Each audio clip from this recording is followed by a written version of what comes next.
আসসালামু আলাইকুম প্রিয় খামারি ভাই, আশা করি সবাই ভালো আছেন। আমি মোহাম্মদ সুলাইমান হোসেন। আমার ঠিকানা পাবনা জেলা ভাঙ্গুড়া থানা চৌবাড়ি আরোপাড়া গ্রাম। তো দেখতে পাচ্ছেন একটা ব্ল্যাক জার্সি, অরিজিনাল একদম 100 জার্সি। মাশাআল্লাহ, তলাটা দেখুন, খুবই জাতমান ভালো। প্রথম বিয়ানে আপনার 17 থেকে 18 কেজি দুধ পাইছে। এবার সেকেন্ড টাইম বাচ্চা দিবে। মাথা শেপটা দেখেন, করই শিং, খুবই ভালো মানে একটা জার্সি গাবি। তলাবারটা দেখুন, চারটা বারটা দেখুন অনেক সুন্দর, ভ্যান পাইপটা ভালো, চারটে নিপুল দেখেন কত সুন্দর, চামড়াটা একদম পাতলা। আর মাশাআল্লাহ তলাটা দেখেন অনেক বিশাল আকারে তলা হয়েছে। দেখেন জার্সি গরু যখন রূপ আসে দেখেন কেমন হয়, কেমন রূপে বাচ্চা দিবে দেখেন।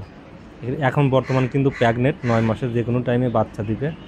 কেউ যদি এই গাভীটা কিনতে চান, স্ক্রিনে দেওয়া নাম্বারে যোগাযোগ করে নিতে পারবেন। দেখুন মাশাআল্লাহ, চারটে নিপুল দেখুন কত সুন্দর, একদম হাই পার্সেন্টের ব্ল্যাক জার্সি। পিছনের শেপটা অনেক ভারী, ডাবল বডি, একদম ডাবল বডি একটা গাভী, খুবই হাই পার্সেন্টের। পিছনের শেপটা দেখুন কতটা ভারী।